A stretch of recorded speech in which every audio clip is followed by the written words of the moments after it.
ਸਤਿ ਸ਼੍ਰੀ ਅਕਾਲ, ਨਮਸਕਾਰ, good morning. ਮੈਨੂੰ ਆਸ ਹੈ ਕਿ ਤੁਸੀਂ ਸਭ ਚੰਗੀ ਹੈਲਥ ਦੇ ਵਿੱਚ ਹੋਵੋਗੇ, ਚੰਗੀ ਸਿਹਤ ਹੈਲਥ ਦੇ ਵਿੱਚ ਹੋਵੋਗੇ। ਅੱਜ ਅਸੀਂ ਗੱਲ ਕਰਾਂਗੇ ਗੁਰਦਿਆਂ ਦੇ ਬਾਰੇ ਵਿੱਚ। ਗੁਰਦਿਆਂ ਦੇ ਕੀ ਕੰਮ ਨੇ, ਗੁਰਦਿਆਂ ਦੀ ਕੀ ਹੈਲਥ ਹੁੰਦੀ ਹੈ, ਗੁਰਦਿਆਂ ਦੀ ਡਿਜ਼ੀਜ਼ਜ਼ ਕੀ ਹੁੰਦੀਆਂ ਨੇ। ਮੇਨਲੀ ਜੋ ਗੁਰਦਿਆਂ ਦਾ ਫੇਲੀਅਰ ਹੈ, ਗੁਰਦੇ ਖਰਾਬ ਹੋ ਜਾਣੇ, ਉਹ ਕਿਸ ਤਰ੍ਹਾਂ ਹੁੰਦੇ ਨੇ, ਉਹਨਾਂ ਦੇ ਕੀ ਕਾਰਨ ਨੇ, ਕੀ ਸਿੰਪਟਮਸ ਨੇ ਉਹਨਾਂ ਦੇ, ਅਤੇ ਉਹਨਾਂ ਦੇ ਟੈਸਟ ਕਦੋਂ ਕਰਾਉਣੇ ਚਾਹੀਦੇ ਨੇ, ਅਤੇ ਉਹਨਾਂ ਦਾ ਕੀ ਟਰੀਟਮੈਂਟ ਹੋਣਾ ਚਾਹੀਦਾ ਹੈ। ਸੋ ਸਭ ਤੋਂ ਪਹਿਲਾਂ ਅਸੀਂ ਗੱਲ ਕਰੀਏ ਕਿ ਗੁਰਦਿਆਂ ਦਾ ਕੰਮ ਕੀ ਹੈ। ਕਿਉਂਕਿ ਇੱਕ ਕਾਮਨ ਮਿਥ ਦੇਖੀ ਗਈ ਹੈ ਕਿ ਅਸੀਂ ਇਹ ਸੋਚਦੇ ਹਾਂ ਕਿ ਸ਼ਾਇਦ ਗੁਰਦਿਆਂ ਦਾ ਕੰਮ ਸਿਰਫ ਪਿਸ਼ਾਬ ਬਣਾਉਣਾ ਹੈ ਅਤੇ ਸਰੀਰ ਦੇ ਵਿੱਚੋਂ ਗੰਦਾ ਮਾਦਾ ਜਿਹੜਾ ਉਹ ਬਾਹਰ ਕੱਢਣਾ ਹੈ। ਇਸ ਤਰ੍ਹਾਂ ਨਹੀਂ ਹੈ। ਇਸ ਤੋਂ ਬਿਨਾਂ ਵੀ ਗੁਰਦੇ ਕਾਫੀ ਕੰਮ ਕਰਦੇ ਨੇ। ਸੋ ਫਸਟ ਕੰਮ ਜਿਹੜਾ ਗੁਰਦਿਆਂ ਦਾ ਹੈ ਉਹ ਜ਼ਰੂਰ ਹੈ ਕਿ ਸਰੀਰ ਦੇ ਵਿੱਚੋਂ ਐਕਸੈਸ ਪਾਣੀ ਜਿਹੜਾ ਹੈ ਉਹਨੂੰ ਬਾਹਰ ਕੱਢਣਾ ਹੈ, ਜਿਹਦੇ ਜ਼ਰੀਏ ਗੁਰਦੇ ਸਰੀਰ ਵਿੱਚ ਜਿਹੜੇ ਗੰਦੇ ਕੈਮੀਕਲ ਹੁੰਦੇ ਨੇ, ਜਿੱਦਾਂ ਕਿ ਯੂਰੀਆ ਹੈ, ਅਮੋਨੀਆ ਹੈ, ਕ੍ਰੀਏਟਿਨਿਨ ਹੋ ਗਿਆ, ਜਾਂ ਸਰੀਰ ਦੇ ਵਿੱਚ ਐਕਸੈਸ ਜਿਹੜਾ ਤੇਜ਼ਾਬ ਬਣਦਾ ਹੈ ਉਸ ਨੂੰ ਬਾਹਰ ਕੱਢਦਾ ਹੈ। ਅਤੇ ਇਸ ਤੋਂ ਬਿਨਾਂ ਵੀ ਹੋਰ ਗੁਰਦਿਆਂ ਦੇ ਕੰਮ ਨੇ, ਜਿਵੇਂ ਕਿ ਸਰੀਰ ਦੇ ਵਿੱਚ ਖੂਨ ਦੀ ਮਾਤਰਾ ਨੂੰ ਮੇਨਟੇਨ ਰੱਖਣਾ। ਉਹ ਗੁਰਦੇ ਕਿਸ ਤਰ੍ਹਾਂ ਕਰਦੇ ਨੇ? ਗੁਰਦੇ ਇੱਕ ਖਾਸ ਤਰ੍ਹਾਂ ਦਾ ਹਾਰਮੋਨ ਜਿਹੜਾ ਹੈ ਉਹ ਪ੍ਰੋਡਿਊਸ ਕਰਦੇ ਨੇ, ਜਿਹਨੂੰ ਅਸੀਂ ਐਰੀਥਰੋਪੋਇਟਿਨ ਕਹਿੰਦੇ ਹਾਂ। ਇਹ ਹਾਰਮੋਨ ਹੱਡੀਆਂ ਦੇ ਵਿੱਚ ਖੂਨ ਦੀ ਮਾਤਰਾ ਨੂੰ ਮੇਨਟੇਨ ਰੱਖਣ ਲਈ ਹੱਡੀਆਂ ਨੂੰ ਕੰਮ ਕਰਵਾਉਂਦਾ ਹੈ। ਤਾਂ ਤੀਸਰਾ ਕੰਮ ਜਿਹੜਾ ਹੈ ਗੁਰਦਿਆਂ ਦਾ ਉਹ ਹੈ ਸਰੀਰ ਦੇ ਵਿੱਚ ਕੈਲਸ਼ੀਅਮ ਨੂੰ ਮੇਨਟੇਨ ਰੱਖਣਾ, ਵਿਟਾਮਿਨ ਡੀ ਦੇ ਲੈਵਲ ਨੂੰ ਮੇਨਟੇਨ ਰੱਖਣਾ। ਅਤੇ ਇਹਦੇ ਨਾਲ ਹੀ ਇਹਨਾਂ ਦੋਵਾਂ ਚੀਜ਼ਾਂ ਨੂੰ ਮੇਨਟੇਨ ਰੱਖਣ ਦੇ ਨਾਲ ਹੀ ਗੁਰਦੇ ਜਿਹੜੇ ਨੇ ਉਹ ਸਰੀਰ ਦੀ ਬੋਨ ਹੈਲਥ ਲਈ, ਓਵਰਆਲ ਹੱਡੀਆਂ ਦੀ ਗਰੋਥ, ਉਹਨਾਂ ਦੀ ਮੇਨਟੇਨੈਂਸ ਲਈ ਵੀ ਕੰਮ ਕਰਦੇ ਨੇ। ਸੋ ਸਿਰਫ ਇਹ ਕਹਿ ਦੇਣਾ ਕਿ ਗੁਰਦੇ ਸਿਰਫ ਪਿਸ਼ਾਬ ਬਣਾਉਂਦੇ ਨੇ, ਇਹ ਸਹੀ ਨਹੀਂ ਹੈ। ਇਹ ਗੁਰਦੇ ਹੋਰ ਵੀ ਇੰਪੋਰਟੈਂਟ ਕੰਮ, ਜਿਸ ਤਰ੍ਹਾਂ ਖੂਨ ਦਾ ਮੈਟਾਬੋਲਿਜ਼ਮ ਨੂੰ ਮੇਨਟੇਨ ਰੱਖਣਾ ਔਰ ਸਰੀਰ ਦੇ ਵਿੱਚ ਕੈਲਸ਼ੀਅਮ ਅਤੇ ਵਿਟਾਮਿਨ ਡੀ ਦੀ ਮਾਤਰਾ ਨੂੰ ਮੇਨਟੇਨ ਰੱਖਣਾ, ਸਰੀਰ ਦੇ ਵਿੱਚ ਐਸਿਡ ਅਤੇ ਬੇਸ ਦੇ ਮੈਟਾਬੋਲਿਜ਼ਮ ਨੂੰ ਮੇਨਟੇਨ ਰੱਖਣਾ, ਜਿਹੜਾ ਕਿ ਬਾਡੀ ਦੇ ਫੰਕਸ਼ਨਸ ਲਈ ਬਹੁਤ ਹੀ ਜ਼ਰੂਰੀ ਚੀਜ਼ ਹੈ। ਸੋ ਇਹ ਸਾਰੇ ਬੜੇ ਇੰਪੋਰਟੈਂਟ ਕੰਮ ਗੁਰਦੇ ਕਰਦੇ ਨੇ। ਸੋ ਜਦੋਂ ਗੁਰਦੇ ਫੇਲ ਹੋ ਜਾਂਦੇ ਨੇ ਅਤੇ ਫਿਰ ਕੀ ਦਿੱਕਤ ਆਉਂਦੀ ਹੈ? ਫੇਲੀਅਰ ਦੇ ਨਾਲ ਇਹ ਜਿਹੜੇ ਸਾਰੇ ਕੰਮ ਨੇ ਉਹ ਸਾਰੇ ਦੇ ਸਾਰੇ ਘਟਣ ਲੱਗਦੇ ਨੇ, ਜਾਂ ਅਲਟੀਮੇਟਲੀ ਜਦੋਂ ਕੰਮ ਗੁਰਦਿਆਂ ਦਾ ਬਿਲਕੁਲ ਹੀ ਘੱਟ ਜਾਂਦਾ ਹੈ, ਈਵਨ ਲੈਸ ਦੈਨ 10% ਹੋ ਜਾਂਦਾ ਹੈ, ਅਤੇ ਸਾਰੇ ਕੰਮ ਆਲਮੋਸਟ ਸ਼ਟ ਡਾਊਨ ਹੋ ਜਾਂਦੇ ਨੇ। ਅਤੇ ਉਹ ਇੱਕ ਸਟੇਜ ਹੁੰਦੀ ਹੈ ਜਦੋਂ ਸਾਨੂੰ ਗੁਰਦਿਆਂ ਦੇ ਫੰਕਸ਼ਨ ਨੂੰ ਰਿਪਲੇਸ ਕਰਨ ਲਈ ਕੁਝ ਟਰੀਟਮੈਂਟ ਕਰਨਾ ਪੈਂਦਾ ਹੈ। ਸੋ ਜੇ ਅਸੀਂ ਡਿਸਕਸ ਕਰੀਏ ਕਿ ਗੁਰਦਿਆਂ ਦੇ ਫੇਲ ਹੋਣ ਦੇ ਕੀ ਕਾਰਨ ਹਨ, ਤਾਂ ਇਹ ਦੇਖਿਆ ਗਿਆ ਹੈ ਕਿ ਵਰਲਡ ਵਾਈਡ ਜਿਹੜੀ ਸ਼ੂਗਰ ਹੈ ਜਾਂ ਡਾਇਬਟੀਜ਼ ਦਾ ਹੋਣਾ ਹੈ, ਅਨਕੰਟਰੋਲਡ ਬਲੱਡ ਸ਼ੂਗਰ ਹੈ, ਉਹ ਮੋਸਟ ਕਾਮਨ ਕਾਜ਼ ਦੇਖਿਆ ਗਿਆ ਹੈ ਕਾਮਨ ਪਾਪੂਲੇਸ਼ਨ ਦੇ ਵਿੱਚ, ਜਿਹਦੇ ਨਾਲ ਕਿ ਗੁਰਦੇ ਫੇਲੀਅਰ ਵੱਲ ਜਾਂਦੇ ਨੇ, ਗੁਰਦਿਆਂ ਦਾ ਕੰਮ ਜਿਹੜਾ ਘਟਦਾ ਹੈ। ਡਾਇਬਟੀਜ਼ ਕੀ ਕਰਦੀ ਹੈ? ਤੁਹਾਡੇ ਜਿਹੜੇ ਸਮਾਲ ਸਾਈਜ਼ ਜਾਂ ਮੀਡੀਅਮ ਸਾਈਜ਼ ਬਲੱਡ ਵੈਸਲ ਹੁੰਦੇ ਨੇ, ਉਹਨਾਂ ਦੀ ਵਾਲਜ਼ ਨੂੰ, ਉਹਨਾਂ ਦੀਆਂ ਦੀਵਾਰਾਂ ਨੂੰ ਬ੍ਰਿਟਲ ਕਰ ਦਿੰਦੀ ਹੈ, ਜਿਹਦੇ ਕਰਕੇ ਕਿ ਖੂਨ ਦਾ ਬਹਾਵ ਜਿਹੜਾ ਹੈ ਉਹ ਚੰਗੀ ਤਰ੍ਹਾਂ ਔਰਗਨਸ ਤੱਕ ਨਹੀਂ ਪਹੁੰਚਦਾ। ਸਿਰਫ ਗੁਰਦਿਆਂ ਤੱਕ ਹੀ ਨਹੀਂ, ਅਦਰ ਔਰਗਨਸ ਤੱਕ ਵੀ ਪਹੁੰਚਣਾ ਜਿਹੜਾ ਹੈ ਉਹ ਘੱਟ ਜਾਂਦਾ ਹੈ, ਜਿਹਦੇ ਨਾਲ ਕਿ ਗੁਰਦੇ ਜਿਹੜੇ ਹੈ ਫੇਲੀਅਰ ਵੱਲ ਜਾਣ ਦੇ ਚਾਂਸਸ ਵੱਧ ਜਾਂਦੇ ਨੇ। ਫਿਰ ਇਸ ਤਰ੍ਹਾਂ ਹੁੰਦਾ ਹੈ ਕਿ ਸੈਕਿੰਡ ਮੋਸਟ ਕਾਮਨ ਇਹ ਦੇਖਿਆ ਗਿਆ ਕਾਜ਼ ਕਿ ਅਨਕੰਟਰੋਲਡ ਬਲੱਡ ਪ੍ਰੈਸ਼ਰ। ਜੋ ਤੁਹਾਡਾ ਬਲੱਡ ਪ੍ਰੈਸ਼ਰ ਵੱਧਦਾ ਹੈ ਉਹ ਵੀ ਤੁਹਾਡੇ ਬਲੱਡ ਵੈਸਲਸ ਨੂੰ ਡੈਮੇਜ ਕਰਦਾ ਹੈ, ਜਿਹਦੇ ਨਾਲ ਕਿ ਕਿਡਨੀ ਦੀ ਫਿਲਟਰੇਸ਼ਨ ਕੈਪੈਸਿਟੀ 'ਤੇ ਫਰਕ ਪੈਂਦਾ ਹੈ, ਜਾਂ ਜਿਹੜੀਆਂ ਕਿਡਨੀ ਦੇ ਅੰਦਰ ਇਹੋ ਜਿਹੇ ਜਿਹੜੇ ਫਿਲਟਰ ਹੁੰਦੇ ਨੇ ਜਿਹੜੇ ਕਿ ਤੁਹਾਡੇ ਸਰੀਰ ਦੇ ਵਿੱਚੋਂ ਚੰਗੀਆਂ ਚੀਜ਼ਾਂ ਨੂੰ ਬਾਹਰ ਨਹੀਂ ਜਾਣ ਦਿੰਦੇ ਅਤੇ ਖਰਾਬ ਚੀਜ਼ਾਂ ਨੂੰ ਬਾਹਰ ਕੱਢਦੇ ਨੇ, ਉਹ ਫਿਲਟਰ ਜਿਹੜੇ ਨੇ ਉਹ ਖਰਾਬ ਹੋ ਜਾਂਦੇ ਨੇ। ਇਸ ਤੋਂ ਬਿਨਾਂ ਕੁਝ ਅਦਰ ਕਾਜ਼ਜ਼ ਵੀ ਹੁੰਦੇ ਨੇ ਜਿਹੜੇ ਕਿ ਕੁਛ ਹੱਦ ਤੱਕ ਰਿਵਰਸੀਬਲ ਵੀ ਹੋ ਸਕਦੇ ਨੇ, ਜਿਵੇਂ ਕਿ ਰਿਪੀਟਿਡ ਗੁਰਦਿਆਂ ਦੀਆਂ ਇਨਫੈਕਸ਼ਨਸ ਹੋ ਜਾਣਾ, ਜਾਂ ਗੁਰਦਿਆਂ ਦੇ ਵਿੱਚ ਪਸ ਪੈ ਜਾਣਾ, ਗੁਰਦਿਆਂ 'ਚ ਸਟੋਨ ਹੋਣਾ, ਸਟੋਨਸ ਦੀ ਵਜ੍ਹਾ ਨਾਲ ਜਾਂ ਕਿਸੇ ਹੋਰ ਵਜ੍ਹਾ ਦੇ ਨਾਲ ਗੁਰਦਿਆਂ ਦਾ ਬਲੌਕ ਹੋ ਜਾਣਾ, ਜਿਹਨੂੰ ਕਿ ਟਾਈਮਲੀ ਡਿਟੈਕਟ ਨਾ ਕੀਤਾ ਗਿਆ ਹੋਵੇ ਅਤੇ ਟਾਈਮਲੀ ਟਰੀਟ ਨਾ ਕੀਤਾ ਗਿਆ ਹੋਵੇ, ਉਹਦੇ ਨਾਲ ਵੀ ਗੁਰਦਿਆਂ ਦੇ ਫੇਲ ਹੋਣ ਦੇ ਚਾਂਸਸ ਵੱਧਦੇ ਨੇ ਅਤੇ ਗੁਰਦੇ ਅਲਟੀਮੇਟਲੀ ਕੰਮ ਖਰਾਬ ਹੋ ਸਕਦਾ ਹੈ ਗੁਰਦਿਆਂ ਦਾ।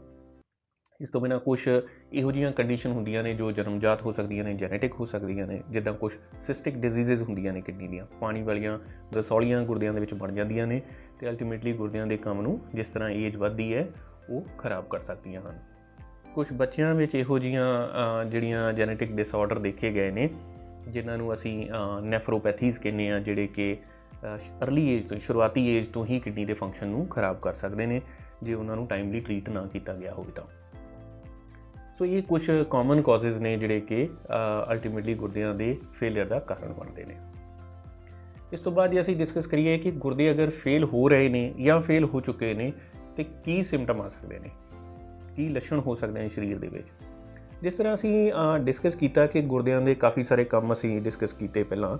ਸੋ ਅਗਰ ਉਹ ਸਾਰੇ ਕੰਮ ਨਹੀਂ ਹੋਣਗੇ ਤਾਂ ਉਹਨਾਂ ਦੇ ਨਾਲ ਸਰੀਰ ਦੇ ਵਿੱਚ ਸਿੰਪਟਮ ਹੋ ਸਕਦੇ ਨੇ। ਫੋਰ ਐਗਜ਼ਾਮਪਲ, ਅਗਰ ਗੁਰਦੇ ਸਰੀਰ ਦੇ ਵਿੱਚੋਂ ਐਕਸੈਸ ਪਾਣੀ ਕੱਢਦੇ ਨੇ ਅਤੇ ਗੁਰਦੇ ਫੇਲੀਅਰ ਦੀ ਵਜ੍ਹਾ ਨਾਲ ਉਹ ਐਕਸੈਸ ਵਾਟਰ ਜਿਹੜਾ ਹੈ ਉਹ ਬਾਹਰ ਨਹੀਂ ਜਾ ਪਾਏਗਾ, ਅਤੇ ਉਹ ਜਿਹੜਾ ਵਾਟਰ ਹੈ ਉਹ ਤੁਹਾਡੇ ਸਰੀਰ ਦੇ ਵਿੱਚ ਇਕੱਠਾ ਹੋਏਗਾ। ਕਾਮਨਲੀ ਇਹ ਜਿਹੜਾ ਪਾਣੀ ਉਹ ਕਿੱਥੇ ਕਿੱਥੇ ਇਕੱਠਾ ਹੁੰਦਾ ਹੈ, ਜਿੱਦਾਂ ਲੱਤਾਂ ਦੇ ਵਿੱਚ, ਪੈਰਾਂ ਦੇ ਉੱਪਰ ਸੋਜਸ਼ ਹੋਣੀ ਦੋਵੇਂ ਪਾਸੇ, ਹੱਥਾਂ ਉੱਪਰ, ਫੇਸ ਉੱਪਰ ਸੋਜਸ਼ ਹੋਣੀ। ਅਗਰ ਉਹ ਪਾਣੀ ਤੁਹਾਡੇ ਫੇਫੜਿਆਂ ਦੇ ਵਿੱਚ ਇਕੱਠਾ ਹੋਏਗਾ ਤਾਂ ਮਰੀਜ਼ ਨੂੰ ਸਾਹ ਲੈਣ ਦੀ ਦਿੱਕਤ ਆ ਸਕਦੀ ਹੈ, ਉਹਦਾ ਆਕਸੀਜਨ ਦਾ ਲੈਵਲ ਘੱਟ ਸਕਦਾ ਹੈ। ਫਿਰ ਅਗਰ ਉਹ ਪਾਣੀ ਪੇਟ ਦੇ ਵਿੱਚ ਇਕੱਠਾ ਹੁੰਦਾ ਹੈ ਤਾਂ ਪੇਟ ਦੇ ਵਿੱਚ ਵੀ ਸੋਜਸ਼ ਆ ਸਕਦੀ ਹੈ। ਇਹ ਕਾਮਨੈਸਟ ਜਿਹੜੇ ਸਿੰਪਟਮ ਇੱਥੋਂ ਸ਼ੁਰੂਆਤੀ ਸਿੰਪਟਮ ਹੁੰਦੇ ਨੇ।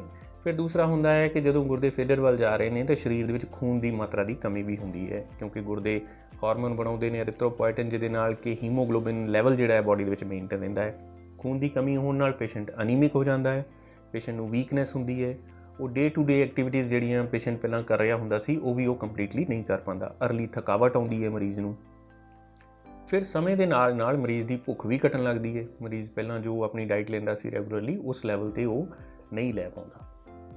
ਅਰਲੀ ਅਗਰ ਅਸੀਂ ਦੇਖੀਏ ਬੱਚਿਆਂ ਦੇ ਵਿੱਚ ਅਗਰ ਕਿਡਨੀ ਫੇਲੀਅਰ ਹੁੰਦਾ ਹੈ ਤਾਂ ਉਹਦੇ ਵਿੱਚ ਇਹ ਦੇਖਿਆ ਗਿਆ ਕਿ ਬੱਚਿਆਂ ਦੀ ਓਵਰਆਲ ਗਰੋਥ 'ਤੇ ਵੀ ਅਸਰ ਪੈਂਦਾ ਹੈ, ਸਪੈਸ਼ਲੀ ਬੋਨ ਗਰੋਥ ਦੇ ਵਿੱਚ। ਹੱਡੀਆਂ ਜਿਹੜੀਆਂ ਲੰਬੀਆਂ ਹੱਡੀਆਂ ਨੇ ਪੈਰਾਂ ਦੀਆਂ, ਲੱਤਾਂ ਦੀਆਂ, ਉਹ ਟੇਢੀਆਂ ਮੇਢੀਆਂ ਹੋ ਸਕਦੀਆਂ ਨੇ ਅਤੇ ਕਮਜ਼ੋਰ ਹੋ ਸਕਦੀਆਂ ਨੇ। ਲੇਟ ਸਟੇਜਸ ਦੇ ਵਿੱਚ ਇਹ ਦੇਖਿਆ ਗਿਆ ਹੈ ਕਿ ਅਗਰ ਸਰੀਰ ਦੇ ਵਿੱਚ ਅਮੋਨੀਆ ਦੀ, ਯੂਰੀਆ ਦੀ ਮਾਤਰਾ ਜ਼ਿਆਦਾ ਹੋ ਜਾਂਦੀ ਹੈ ਜਾਂ ਐਸਿਡ ਦੀ ਮਾਤਰਾ ਜ਼ਿਆਦਾ ਹੋ ਜਾਂਦੀ ਹੈ ਤਾਂ ਪੇਸ਼ੈਂਟ ਇੱਕ ਕੰਡੀਸ਼ਨ ਹੁੰਦੀ ਹੈ ਜਿਹਨੂੰ ਅਸੀਂ ਯੂਰੀਮਿਕ ਐਨਸੈਫੈਲੋਪੈਥੀ ਬੋਲਦੇ ਹਾਂ, ਜੋ ਕਿ ਬ੍ਰੇਨ ਦੇ ਲੈਵਲ ਦੇ ਉੱਤੇ ਅਸਰ ਕਰਦੀ ਹੈ ਅਤੇ ਪੇਸ਼ੈਂਟ ਆਪਣੇ ਹੋਸ਼ੋ ਹਵਾਸ ਦੇ ਵਿੱਚ ਚੰਗੀ ਤਰ੍ਹਾਂ ਨਹੀਂ ਰਹਿ ਪਾਉਂਦਾ। ਸਰੀਰ ਦੇ ਵਿੱਚ ਐਸਿਡ ਦੀ ਮਾਤਰਾ ਵੱਧਦੀ ਹੈ ਅਤੇ ਪੇਸ਼ੈਂਟ ਮੈਟਾਬੋਲਿਕ ਐਸਿਡੋਸਿਸ ਦੇ ਵਿੱਚ ਜਾ ਸਕਦਾ ਹੈ, ਜਿਹਦਾ ਕਿ ਅਰਜੈਂਟ ਲੈਵਲ 'ਤੇ ਸਾਨੂੰ ਟਰੀਟਮੈਂਟ ਕਰਨਾ ਪੈਂਦਾ ਹੈ। ਸੋ ਇਹ ਕੁਛ ਕਾਮਨ ਸਿੰਪਟਮਸ ਨੇ ਜਿਹੜੇ ਕਿ ਲੋ ਸਵੈਰਿਟੀ ਟੂ ਹਾਈ ਸਵੈਰਿਟੀ ਪੇਸ਼ੈਂਟ ਨੂੰ ਹੋ ਸਕਦੇ ਨੇ। ਇੱਕ ਹੋਰ ਕੁਐਸਚਨ ਪੁੱਛਿਆ ਜਾਂਦਾ ਹੈ ਕਾਮਨਲੀ ਕਿ ਡਾਕਟਰ ਸਾਹਿਬ ਅਗਰ ਤੁਹਾਨੂੰ ਇਹ ਸਿੰਪਟਮਸ ਨਹੀਂ ਵੀ ਨੇ ਫਿਰ ਤੁਸੀਂ ਆਪਣੀਆਂ ਕਿਡਨੀਆਂ ਦੀ ਦੇਖਭਾਲ ਕਿਵੇਂ ਕਰ ਸਕਦੇ ਹੋ? ਕਿਵੇਂ ਤੁਸੀਂ ਦੇਖ ਸਕਦੇ ਹੋ ਕਿ ਤੁਹਾਡੇ ਗੁਰਦੇ ਜਿਹੜੇ ਨੇ ਉਹਨਾਂ ਦਾ ਫੰਕਸ਼ਨ ਠੀਕ ਹੈ ਜਾਂ ਮੈਨੂੰ ਚਾਂਸਸ ਤਾਂ ਨਹੀਂ ਹੈ ਫਿਊਚਰ ਦੇ ਵਿੱਚ? ਸੋ ਇਹਦਾ ਇੱਕ ਸਿੰਪਲ ਜਿਹਾ ਵੇ ਤਾਂ ਇਹ ਹੈ ਕਿ ਅਗਰ ਤੁਹਾਨੂੰ ਜਿਹੜੇ ਕਾਮਨ ਕਾਜ਼ਸ ਅਸੀਂ ਦੱਸੇ ਨੇ, ਜਿੱਦਾਂ ਕਿ ਸ਼ੂਗਰ ਅਤੇ ਬਲੱਡ ਪ੍ਰੈਸ਼ਰ, ਅਗਰ ਤੁਹਾਨੂੰ ਇਹ ਹਨ ਤਾਂ ਤੁਹਾਨੂੰ ਅਰਲੀ ਲੈਵਲ ਦੇ ਉੱਤੇ ਹੀ ਆਪਣੇ ਡਾਕਟਰ ਨੂੰ ਮਿਲ ਕੇ ਗੁਰਦਿਆਂ ਦੀ ਸਿਹਤ ਬਾਰੇ ਕੁਝ ਟੈਸਟ ਕਰਦੇ ਨੇ, ਤੁਹਾਨੂੰ ਐਗਜ਼ਾਮਿਨ ਕਰਦੇ ਨੇ, ਉਹ ਤੁਹਾਨੂੰ ਐਡਵਾਈਸ ਕਰ ਸਕਣਗੇ। ਅਗਰ ਮੰਨ ਲਓ ਤੁਹਾਨੂੰ ਇਹਨਾਂ ਦੋਵਾਂ ਬਿਮਾਰੀਆਂ ਦੇ ਵਿੱਚੋਂ ਕੁਝ ਵੀ ਨਹੀਂ ਹੈ, ਪਰ ਤੁਹਾਡੀ ਫੈਮਿਲੀ ਦੇ ਵਿੱਚ ਕਿਸੇ ਨੂੰ ਸ਼ੂਗਰ ਜਾਂ ਬਲੱਡ ਪ੍ਰੈਸ਼ਰ ਦੀ ਸ਼ਿਕਾਇਤ ਹੈ, ਮਦਰ, ਫਾਦਰ ਜਾਂ ਬ੍ਰਦਰ, ਸਿਸਟਰ ਨੂੰ ਹੈ, ਤਾਂ ਤੁਹਾਨੂੰ ਫਿਰ ਵੀ ਅਰਲੀ ਬਿਨਾਂ ਸਿੰਪਟਮਸ ਦੇ ਹੀ ਡਾਕਟਰ ਕੋਲ ਇੱਕ ਵਾਰ ਕੰਸਲਟ ਲੈ ਲੈਣਾ ਚਾਹੀਦਾ ਹੈ। ਡਾਕਟਰ ਤੁਹਾਨੂੰ ਇਹ ਦੱਸਣਗੇ ਕਿ ਫਿਊਚਰ ਦੇ ਵਿੱਚ ਤੁਸੀਂ ਕਦੋਂ ਅਤੇ ਕਿਹੜੇ ਟੈਸਟ ਕਰਵਾਉਣੇ ਹਨ। ਫਿਰ ਇਹ ਹੈ ਕਿ ਅਗਰ ਫੈਮਿਲੀ ਦੇ ਵਿੱਚ ਕਿਸੇ ਨੂੰ ਪਹਿਲਾਂ ਕੋਈ ਕਿਡਨੀ ਡਿਜ਼ੀਜ਼ ਹੋਈ ਹੈ, ਸਪੈਸ਼ਲੀ ਕਿਡਨੀ ਫੇਲੀਅਰ ਵੱਲ ਕੋਈ ਪੇਸ਼ੈਂਟ ਗਿਆ ਹੈ, ਜਾਂ ਬਲੱਡ ਪ੍ਰੈਸ਼ਰ ਦੀ ਸ਼ਿਕਾਇਤ ਨਾਲ ਕਿਡਨੀ ਫੇਲ ਹੋਈ ਹੈ, ਜਾਂ ਫੇਲੀਅਰ ਦੀ ਵਜ੍ਹਾ ਨਾਲ BP ਵਧਣ ਲੱਗਿਆ ਹੈ, ਤਾਂ ਵੀ ਤੁਹਾਨੂੰ ਅਰਲੀ ਜਿਹੜਾ ਹੈ ਡਾਕਟਰ ਦੇ ਕੋਲ ਜਾਣਾ ਪਏਗਾ।